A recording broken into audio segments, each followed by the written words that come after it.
HD ಕೋಟೆ hand post Jeevika ತರಬೇತಿ ಕೇಂದ್ರದಲ್ಲಿ ಇಂದು ಜೀವಿಕಾ ಸಂಘಟನೆ ಮತ್ತು ಸುಭಾಷ್ ಪವರ್ ಕಾರ್ಪೊರೇಷನ್ ಲಿಮಿಟೆಡ್ ವತಿಯಿಂದ ಮಕ್ಕಳಿಗೆ ಬ್ಯಾಗ್ ಮತ್ತು ಪುಸ್ತಕ ವಿತರಣಾ ಕಾರ್ಯಕ್ರಮ ನಡೆಯಿತು. ಈ ಕಾರ್ಯಕ್ರಮವನ್ನು ಗಿಡಕ್ಕೆ ನೀರೇರುವ ಮೂಲಕ ಉದ್ಘಾಟನೆಯನ್ನು ನಡೆಸಲಾಯಿತು. ತಹಸೀಲ್ದಾರ್ ಶ್ರೀನಿವಾಸ್ ರವರು ಮಾತನಾಡಿ, ನಾನು ಅತ್ಯಂತ ಕಡು ಬಡತನದ ಕುಟುಂಬದಲ್ಲಿ ಹುಟ್ಟಿ ಬಂದವನು.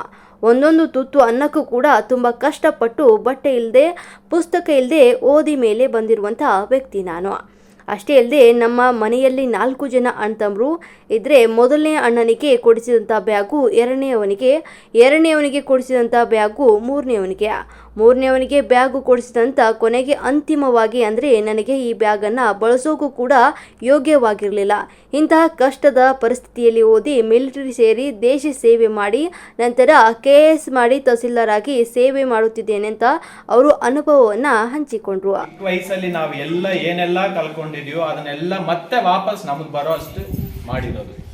ಸೊ ಅದರಿಂದ ನೀವೆಲ್ಲರೂ ಯಾರೋ ಏನೋ ಕೊಡ್ತಾರೆ, ಗೌರ್ಮೆಂಟ್ ಅದು ಮಾಡ್ತಿಲ್ಲ ಇದು ಮಾಡ್ತಿಲ್ಲ, ಯಾರು ಸಹಾಯ ಮಾಡ್ತಿಲ್ಲ, ಒಂದು ಲೈಟ್ ಇಲ್ಲ, ರೋಡ್ ಇಲ್ಲ ಅಂತ ಹೇಳಿ ಇನ್ನೊಬ್ಬರ ಮೇಲೆ ನೀವು ಕಂಪ್ಲೇಂಟ್ ಮಾಡೋದನ್ನ ಬಿಟ್ಟು ನಿಮ್ಮ ಮಕ್ಕಳನ್ನ ಓದಿಸಿ.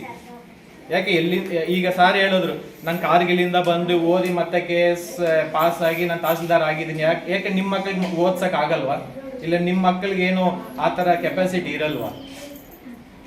ನೀವೇನ್ ಮಾಡ್ತೀರಾ ಅಂತ ಹೇಳಿದ್ರೆ, ಈಗ ಸಂಜೆ ಆಯ್ತು ಅಂದ್ರೆ ಅವ್ರ ಮುಂದೆನೆ ಕುಡಿಯೋದು, ಅವ್ರ ಮುಂದೆನೆ ಬೀಡಿ ಸೇಯೋದು, ಅವ್ರ ಮುಂದೆನೆ ಸಿಗರೇಟ್ ಸೇಯೋದು, ಅವ್ರ ಮುಂದೆನೆ ಕೆಟ್ಟ ಮಾತುಗಳನ್ನ ಮಾತಾಡೋದು, ಗಂಡ ಹೆಂಡತಿ ಜಗಳ ಮಾಡ್ಕೊಳ್ಳೋದು, ಅದನ್ನೆಲ್ಲ ನೋಡುವಾಗ ಏನಾಗುತ್ತೆ ಅಂದ್ರೆ ಮಕ್ಕಳು ನಿಮ್ನೆ ಫಾಲೋ ಮಾಡ್ತಾರೆ.